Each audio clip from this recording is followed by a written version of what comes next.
Olá, a minha oração é que o Espírito de Deus esteja revigorando a sua igreja com seu poder. Sei que estamos passando dias difíceis.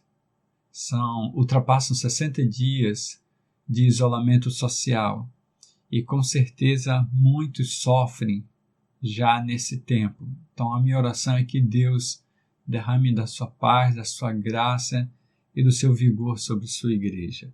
Temos 2 aniversariantes nessa semana. Paulinho, que é filho de Flavinho e Poliana, e a irmã Marluce. A minha oração é que Deus derrame do seu amor de tal forma que eles estejam sendo sempre, ou que sejam sempre revigorados no amor do Senhor. Que a paz que o mundo não consegue dar seja sempre renovada em seu interior. E que o Senhor abençoe vocês, Paulinho e a irmã Marluce. Parabéns pelo aniversário de vocês. Estamos nessa semana trabalhando no Evangelho de Marcos, capítulo 4. Veremos hoje os versículos 35 a 41. Contudo, hoje pela manhã estaremos nos versículos 35 e 36. Trabalharemos hoje a mensagem com o tema O Rei e a Prática no seu Reino. O objetivo é revigorar o povo de Deus neste momento. O texto bíblico no Evangelho de Marcos, capítulo 4, dos versos 35 e 36, diz assim: Naquele dia, ao anoitecer, disse ele aos seus discípulos: Vamos para o outro lado. Deixando a multidão, eles o levaram no barco, assim como estava. Outros barcos também o acompanhavam. É interessante quando a gente para ver como Jesus agia no seu dia a dia. E quando eu digo é interessante porque esse agir de Jesus é exatamente o exemplo para que nós possamos agir como discípulos do Mestre, como servos do Senhor, como membros da sua igreja. E eu queria falar um pouquinho hoje, ou neste momento, sobre como Jesus interagia com seus discípulos. Lógico, nós não poderemos falar muito sobre isso porque o tempo não permite. No entanto, eu queria trazer algumas informações interessantes a partir do texto. Não necessariamente que estejamos exatamente no texto agora, porque é uma progressão e assim eu quero a seguir. Mas eu quero trazer essa vivência do Mestre, do Senhor com seus discípulos, para que estejamos preparados a ouvir aquilo que temos a dar continuidade no texto. Então, perceba, o relacionamento era a marca do Senhor na sua mestria. O Senhor Jesus trabalhava com base no seu exemplo para os seus discípulos, e a sua mestria era marca importante. Quem é o mestre? Vamos lá. O mestre é aquele que apresenta conhecimento profundo de um objeto de pensamento, de uma disciplina, arte ou técnica. Ou seja, se mostra perito na arte de entender e ensinar o que domina com habilidade e conhecimento de causa. O mestre não é apenas aquele que ensina, mas aquele que exemplifica e vai à frente praticando esse exemplo. Dessa forma, a gente pode perceber em Mateus capítulo 7, nos versos 28 e 29, Mateus 7, 28 e 29, o texto diz que Jesus, após acabar de ensinar, a multidão estava maravilhada com seu ensino. Verso 29 diz assim: porque ele ensinava como quem tem autoridade e não como os mestres da lei. Então, essa autoridade de Jesus é que chamava atenção. E a autoridade aqui vem exatamente na prática da palavra. Jesus não era somente aquele que falava, mas aquele que, além de falar, fazia. E isso ele passa para nós. Neste caminhar, e muitas vezes no caminhar difícil, como nós vivemos agora, esse momento, a fala congruente com a prática é muito importante. E nesse sentido, até os fariseus, né, reconheciam Jesus como mestre. No Evangelho de Mateus, capítulo 9, nos versos 10 e 11, Mateus 9, 10 e 11, o texto bíblico mostra isso. Estando Jesus em casa, foram comer com ele e seus discípulos muitos publicanos e pecadores. Vendo isso, os fariseus perguntaram aos discípulos dele: por que o mestre de vocês come com publicanos e pecadores? Então, Jesus era reconhecidamente discipulador, reconhecidamente mestre nesse sentido. A gente não objetivo aqui destacar o Senhor, objetivo destacar o mestre, e ele era literalmente reconhecido como mestre. Na cena da ceia, nós vimos a semana passada, quando Jesus, aliás, a semana retrasada, quando Jesus assume exatamente essa mestria. João 13, nos versos 12 a 16, João 13, 12 a 16, ele diz assim, no verso 13, vocês me chamam mestre e senhor, e com razão, pois eu sou. Verso 14, pois bem, se eu, sendo senhor e mestre de vocês, lavei os seus pés, vocês também devem lavar os pés uns dos outros. Eu dei o exemplo para que vocês façam como lhes fiz. Digo verdadeiramente que nenhum escravo é maior do que seu senhor, como também nenhum mensageiro é maior do que aquele que o enviou. Então Jesus se apresenta claramente como o Senhor que lava os pés dos seus discípulos. E claramente ele diz que não há diferença entre ele e os discípulos. Se ele fez, é para que os discípulos façam da mesma forma. Agora, perceba que ele literalmente assume ser mestre.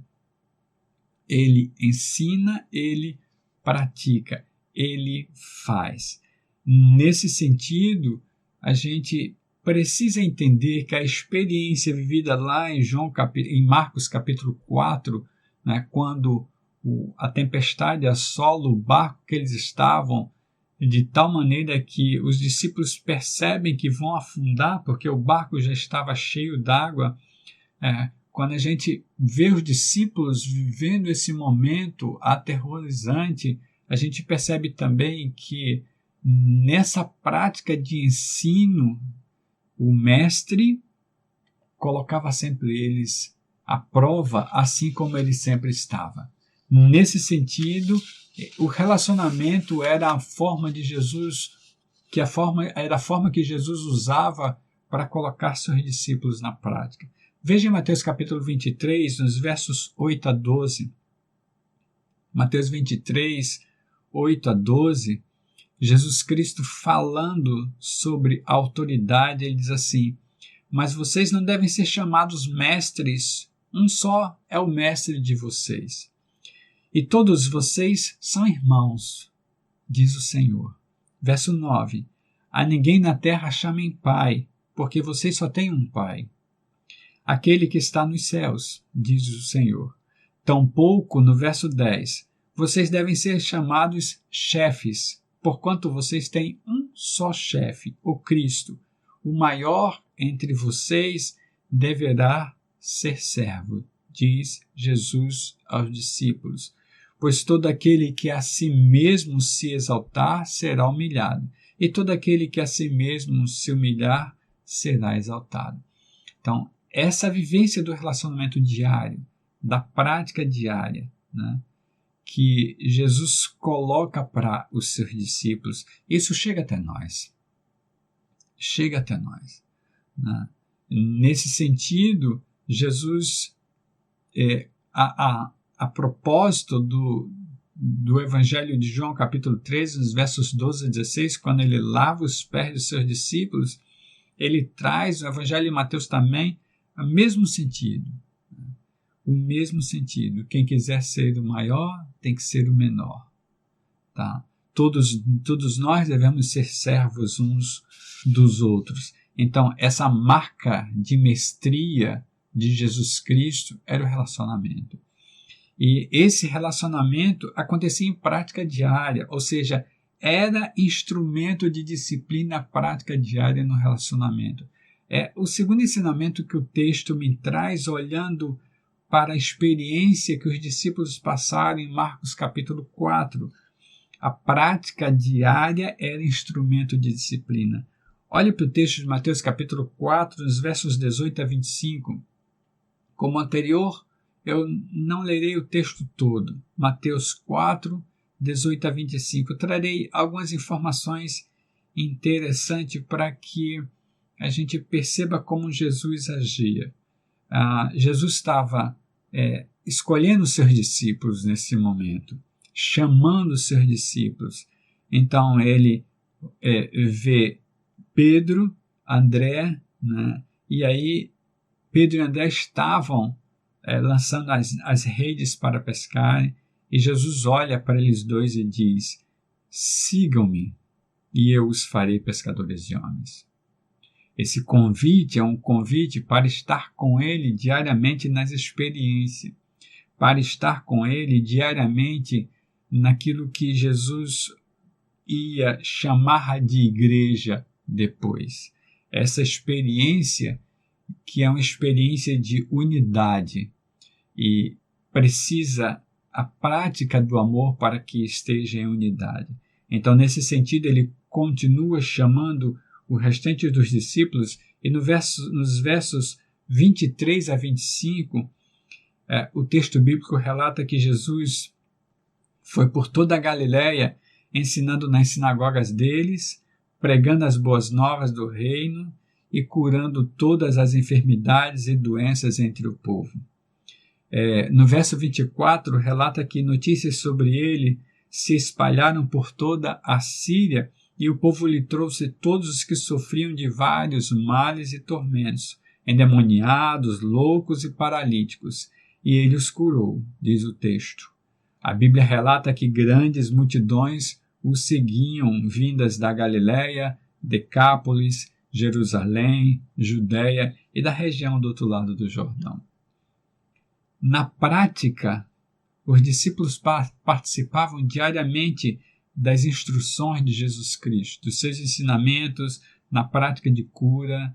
E quando você olha para, por exemplo, o Sermão dos Montes, que a gente percebe que foram ensinamentos diretos de Jesus aos seus discípulos, a gente percebe que em outros textos também que Jesus falava para os discípulos, a multidão ouvia, se maravilhava com o que ouvia e o seguia. Mas toda a fala do mestre, ou diria a grande parte da fala do mestre, era para os discípulos. Pouco Jesus falou para a multidão. Jesus falava para os discípulos, e a fala era fala de aprendizado, era fala de prática, era fala de transformação. Lucas capítulo 8, nos versos 40 a 56, Lucas 8, 40 a 56, quando Jesus Cristo lança-os na missão, né? Ou seja, os 12 são chamados pelo Mestre para que vão e falem ao seu povo, né? Jesus nos ensina, nos traz informações importantes aqui, né? Aliás, quando a gente fala de Lucas 8, 40 a 56, a gente está falando de quando Jesus estava ensinando a multidão e Jairo, né, chega até ele porque sua filha, Jairo era do chefe da sinagoga, sua filha estava morrendo, né? E o texto que eu citei vem mais à frente. Mas veja, Lucas 8, 40 a 56. No verso 41, relata exatamente isso que eu acabei de dizer para vocês. Jairo chega, se prostra aos pés de Jesus, ele implora que ele vá até a sua casa, porque a sua filha, com cerca de 12 anos, estava morrendo. E aí Jesus se põe a caminho para ir até a casa de Jairo. O texto cita, no verso 42, que a multidão o comprimia. Nos versos 44 e 45, o texto descreve o encontro daquela mulher que tinha fluxo hemorrágico e que já tinha tentado tudo, já tinha gasto todo o seu dinheiro com os médicos e não tinha tido cura, né? E ela simplesmente diz para ela mesma: se eu conseguir tocar na orla do seu manto, serei curada, né? E Jesus sente que ele foi tocado. E ele fala para os seus discípulos: quem me tocou? Né? Ele questiona isso. E aí, no verso 45 que diz isso, a gente percebe, Pedro diz para ele, como todos te tocaram? Né? Alguém tocou em mim, diz ele. E aí os discípulos meio que questionam. Lógico, tem uma multidão ao nosso redor. Lógico que as pessoas estão te tocando. E ele diz: não, eu fui tocado de forma especial, de forma específica. Porque de mim saiu o poder. Está lá no verso 46 isso. A gente está em Lucas 8, verso 46. E aí a gente percebe que todas essas experiências os discípulos estavam com ele, estavam ao lado dele, praticando com ele, né?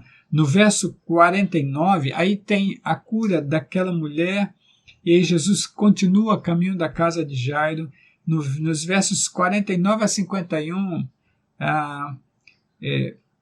enquanto Jesus estava falando ainda, alguém da casa de Jairo chegou e disse: sua filha morreu. Não incomode mais o mestre. Ouvindo isso, no verso 50, Jesus disse a Jairo: não tenha medo, tão somente creia e ela será curada. No verso 51 relata que Jesus chegou à casa de Jairo e não deixou ninguém entrar com ele, exceto Pedro, João, Tiago, o pai e a mãe da criança. Estavam com eles Pedro, João e Tiago. Aliás, 3 dos discípulos que estavam nas suas maiores experiências, nas experiências mais fortes, como na transfiguração, como na oração no Getsemane. Ele andava com os discípulos e os discípulos praticavam compartilhavam com ele de toda a sua experiência. A gente percebe Jesus Cristo, apesar de algumas pessoas rirem dele, ele vai adiante, aquela menina é curada, e aí no verso 56, os pais dela ficaram maravilhados pelo que tinha acontecido na casa deles. Lógico, a filha havia ressuscitado. Essa experiência estavam lá os discípulos, ou nessa experiência estavam os discípulos. Em todos os momentos, Jesus usa a prática diária para disciplinar os seus discípulos. Disciplina, discipulado. Agora sim, na missão dos 12, Jesus chama os seus discípulos e dá autoridade para eles expulsarem demônios, espíritos imundos, quer dizer, e curar todas as doenças e enfermidades. Está lá em Mateus capítulo 10. A gente leu Mateus capítulo 10, verso 1. Jesus dá autoridade aos seus discípulos para que eles exerçam a missão. Nos versos 2 a 4 de Mateus 10, você encontra o nome dos discípulos que estavam ali naquela missão. Nos versos 6 a 42, você tem as instruções dos discípulos, ou seja, as instruções que Jesus deu exatamente aos seus discípulos para cumprir essa missão. Na prática, sempre prática diária como instrumento de disciplina para os seus discípulos. Eu quero destacar os versos 19 e 20, Mateus 10, 19 e 20, quando Jesus Cristo diz: quando os prenderem, não se preocupem quanto ao que dizer ou como dizer, naquela hora lhe será dado o que dizer. Pois não serão vocês que estarão falando, mas o Espírito do Pai de vocês falará por intermédio de vocês. Então, nessas instruções, Jesus deixa claro que quando os discípulos forem maltratados, forem presos, perseguidos por causa do seu nome, eles não se preocupem quanto ao que falar, porque bastava que se colocassem e o Espírito de Deus falaria por eles. Nos versos 24 e 25, também nesse sentido, Mateus 10, 24 e 25, Jesus mais uma vez diz aos seus discípulos, perceba que essa mensagem é algo que sempre é dita por Jesus. O discípulo não está acima do seu mestre, nem o servo acima do seu senhor. Basta ao discípulo ser como o seu mestre e ao servo como ao seu senhor. Se o dono da casa foi chamado Beelzebu, quanto mais os membros da sua família.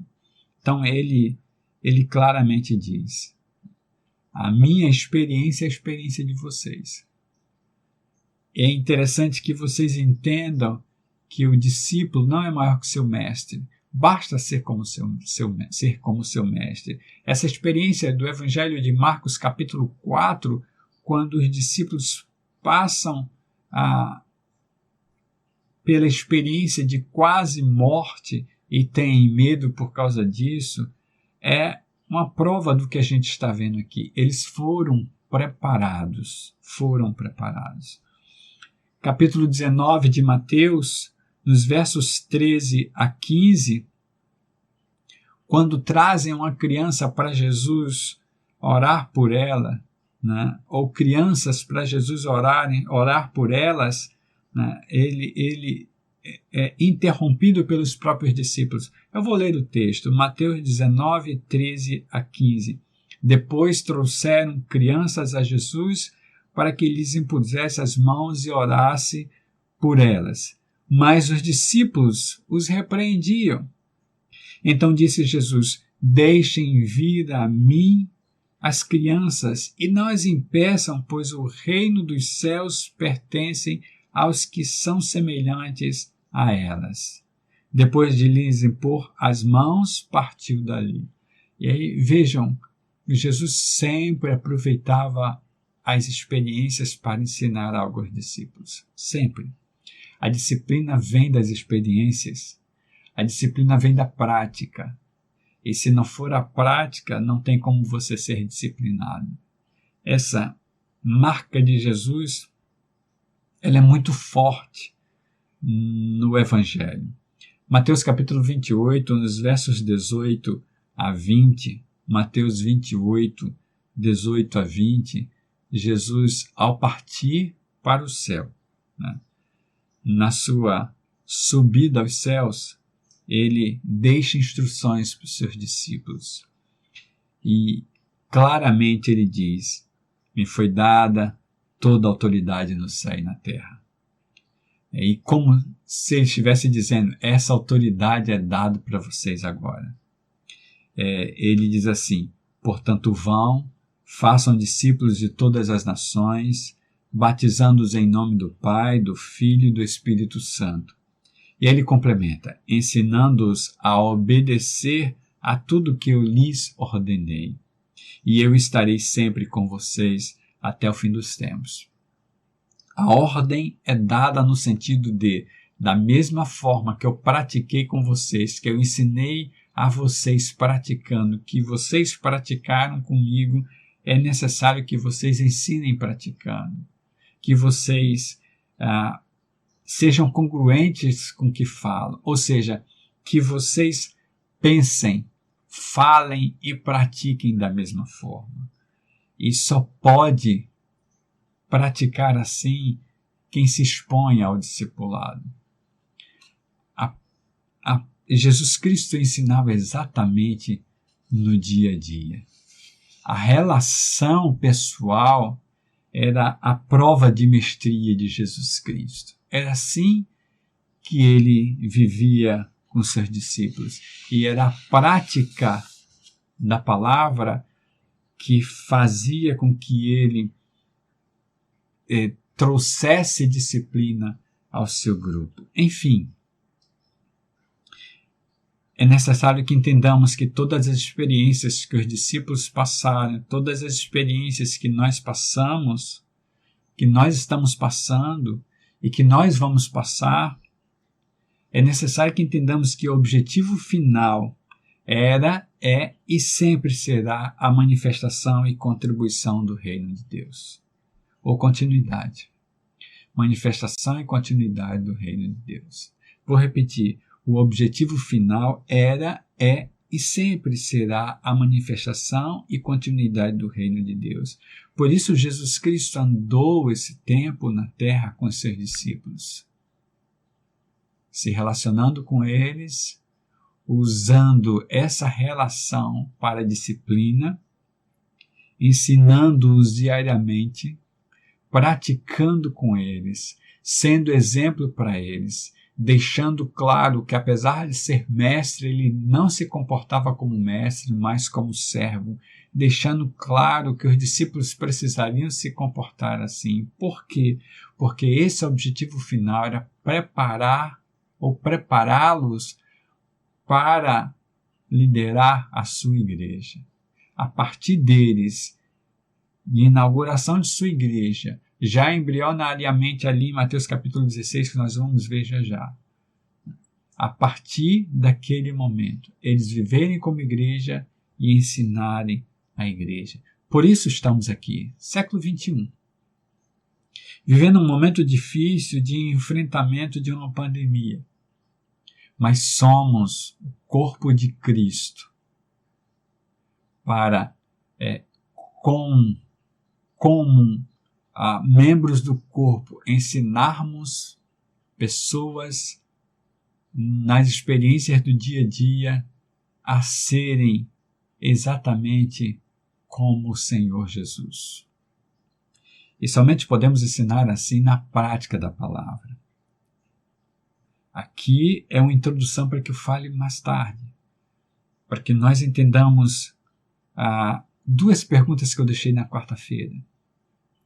Por que tanto medo se o mestre estava no barco? E por que Jesus dormia diante de tal tempestade? O objetivo final era a manifestação e a continuidade do reino de Deus. E a gente percebe isso claramente, né, quando Jesus Cristo é acordado pelos discípulos e a sua fala para os discípulos. Basicamente nos versos 37 e 38, quando eles acordam o mestre, reclamando inclusive, a gente está morrendo, a gente está naufragando, o Senhor não está vendo isso. Exatamente assim. E é interessante entendermos que de vez em quando nós passamos por experiências assim. Mas olha, Mateus capítulo 16, nos versos 13 a 19, Mateus 16, 13 a 19, mas eu quero, estou citando os versos 13 e 14 também para que você entenda o contexto, né? Jesus faz uma enquete sobre o que as pessoas pensam sobre ele, os discípulos dizem, e depois ele lança um questionamento aos discípulos, que está no verso 15. E vocês? Quem vocês dizem que eu sou? E aí no verso 16 a gente tem a resposta de Pedro: Tu és o Cristo, o Filho do Deus vivo. E aí Jesus diz assim: Feliz é você, Simão, filho de Jonas, porque isso não foi revelado a você por carne ou sangue, mas por meu Pai que está no céu. Ou seja, isso é uma revelação do Espírito Santo. Aí no verso 18 ele diz assim: E eu digo que você é Pedro, e sobre essa pedra edificarei a minha igreja, e as portas do inferno não poderão vencê-la, não prevalecerão sobre ela. As portas do inferno não prevalecerão sobre ela. Eu vou fortalecer a minha igreja, eu vou treinar a minha igreja, eu vou disciplinar a minha igreja de tal forma que vocês entenderão. A minha igreja irá adiante e as portas do inferno não prevalecerão sobre ela. Por isso ele diz: eu darei a você as chaves do reino dos céus, o que você ligar na terra terá sido ligado nos céus, e o que você desligar na terra terá sido desligado nos céus. É esse o poder que é dado para a igreja. Mas esse poder que é dado para a igreja é um poder de prática. Aquele que tem os meus mandamentos e os pratica, este é o que me ama. Essa é a fala do Senhor. Eu queria trazer mais 2 textos antes de concluir, para que entendamos que todo o objetivo aqui era, é e sempre será a manifestação e continuidade do reino de Deus. O objetivo é exatamente assim. Atos capítulo 1, nos versos 1 a 8. E aí, esse texto bem conhecido, na realidade eu trouxe o texto 1 a 8 para que vocês entendam também o contexto. Mas o Lucas, ele começa falando a Teófilo, né? Talvez não, a grande maioria dos estudiosos dizem que ele se referia ao seu evangelho. E ele conta como Jesus Cristo ficou com os seus discípulos depois da ressurreição. No verso 2 ele fala: até o dia em que foi levado aos céus, depois de ter dado instruções por meio do Espírito Santo aos apóstolos que havia escolhido. Verso 3, depois do seu sofrimento, Jesus apresentou-se a eles e deu-lhes muitas provas indiscutíveis de que estava vivo. Apareceu-lhes por um período de 40 dias, falando-lhes acerca do reino de Deus. No verso 4, ele diz assim: certa ocasião, enquanto comia com eles, deu-lhes essa ordem: não saiam de Jerusalém, mas esperem pela promessa de meu Pai, da qual falei a vocês. E aí ele fala sobre o batismo com o Espírito Santo no verso 8. Ele cita o verso que nós tanto falamos quando falamos sobre missões, que não é um verso específico de missões. Quando eu digo missões, falo de missões transculturais, mas é um verso específico de missões para toda igreja. Deus não chama aqui missionários específicos para que vão, mas chama aqui toda a igreja, porque toda a igreja já recebeu o Espírito Santo. Atos 1:8. Mas vocês receberão poder quando o Espírito Santo descer sobre vocês e serão minhas testemunhas. Jerusalém, toda a Judéia e Samaria até os confins da terra. Isso aconteceu lá em Atos capítulo 2 e perdurou, chegou até nós, porque o objetivo foi e sempre será a manifestação e continuidade do reino de Deus. Eu quero agora finalizar mesmo com o apóstolo João. Primeira carta do apóstolo João, capítulo 1, nos versos 1 a 4. 1 João 1, 1 a 4. Quando o apóstolo João diz assim: o que era desde o princípio, o que ouvimos, o que vimos com os nossos olhos, o que contemplamos e as nossas mãos apalparam, isto é, isto proclamamos a respeito da palavra da vida. A vida se manifestou, nós a vimos e dela testemunhamos e proclamamos a vocês, diz o apóstolo João. A vida eterna, proclamamos a vocês a vida eterna, que estava com o Pai e nos foi manifestada. Proclamamos o que vimos e ouvimos, para que vocês também tenham comunhão conosco. Nossa comunhão é com o Pai e com seu Filho Jesus Cristo. Escrevemos essas coisas para que a nossa alegria seja completa. Então, quando nós olhamos o exemplo de Jesus, percebemos claramente que ele usava o relacionamento como marca. na mestria. Entendemos claramente que a prática diária de sua vida, ou seja, os ensinamentos diários e o exercício desses ensinamentos, essa prática era instrumento de disciplina, de discipulado para os seus discípulos, com o objetivo final de manifestação e continuidade do reino de Deus. Esse objetivo era, não, é e sempre será. Esse é o objetivo do Senhor.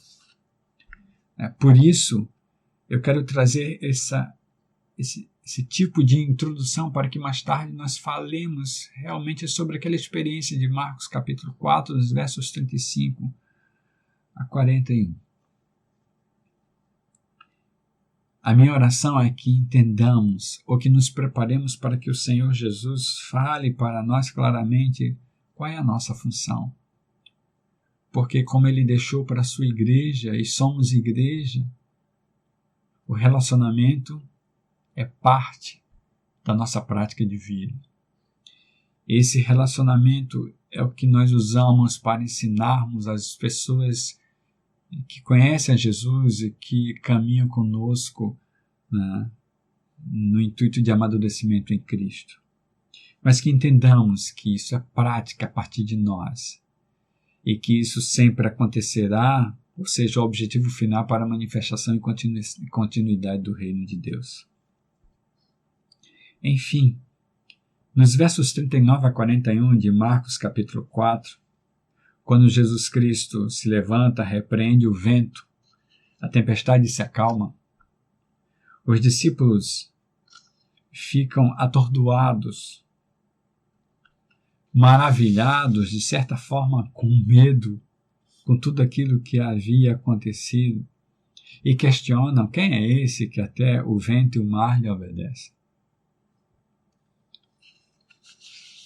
A experiência dos discípulos faz com que entendamos as palavras do apóstolo Pedro na sua primeira carta, capítulo 5, nos versos 6 e 7, quando Pedro diz que precisamos nos humilhar na presença ou debaixo da poderosa mão de Deus.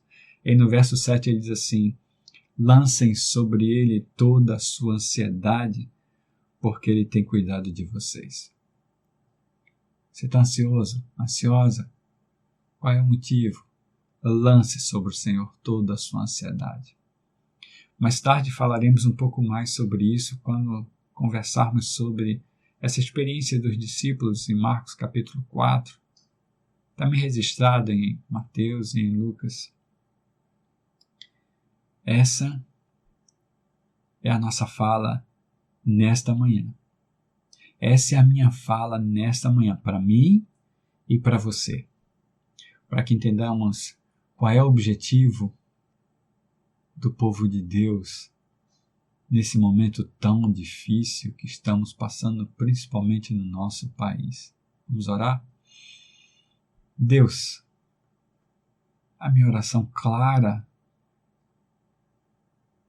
tem sido trazida a partir dos primeiros minutos desse tempo que estamos juntos agora. Então, Senhor, eu quero ser breve nesse momento, porque os discípulos ficaram amedrontados e ao mesmo tempo atônitos com a experiência relatada no texto inicial. O texto que nós daremos continuidade mais tarde. E como nós temos ficado amedrontados de vez em quando por experiências que Tu nos permites passar. Senhor, nos ensina a viver o Evangelho a partir de mim. A minha oração é: me ensina, Senhor, a viver mais o Evangelho. É que nos momentos do medo eu entenda que Tu és aquele que apazigua, que acalma os ventos e a tempestade. Aquele que, diante da Tua palavra, a fúria do mar se aplaca ou é aplacada. Que nós entendamos, Senhor, que Tu és o motivo da paz, que Tu és o motivo pelo qual a ansiedade é diminuída, que nós como igreja entendamos o nosso papel diante desse momento tão difícil que o mundo passa, tão difícil que o nosso país passa. Não apenas diante de uma pandemia, mas diante de uma crise política terrível, diante de líderes políticos que não visam o bem da comunidade, da população, diante de líderes religiosos que se dividem por causa dos seus líderes políticos. A minha oração é que, como igreja, nós entendamos o nosso papel de ministração do Teu reino, de implantação e continuidade do Teu reino, que a Tua igreja, Senhor, assuma a prática de vida e que aprenda com o Espírito Santo como agir. Que o Teu amor, a Tua graça, que a Tua paz, que o mundo não consegue dar, estejam com todos nós, nos ensinando como o Mestre agiria nesse momento, nos ensinando exatamente através do Seu Espírito. Para a Tua honra e glória, Deus, eu oro, no nome de Jesus. Amém. A minha oração é que nós entendamos assim, que o Jesus que nós conhecemos, enquanto esteve aqui conosco, usou relacionamento no dia a dia para viver para viver o seu exercício de mestre com seus discípulos. Entendamos claramente que ele, nesse relacionamento com seus discípulos, ele ensinava vivendo. Era exatamente assim, assumindo que, apesar de ser mestre, vivia como um servo e trazendo para os seus discípulos o exemplo, dizendo para eles que eles deveriam viver da mesma forma. Mas o objetivo de tudo isso era sempre era, é e sempre será implantação do reino e manutenção desse reino que nós chamamos de reino de Deus. Quem tem ouvidos, ouça o que o Espírito está dizendo à igreja. Deus nos abençoe.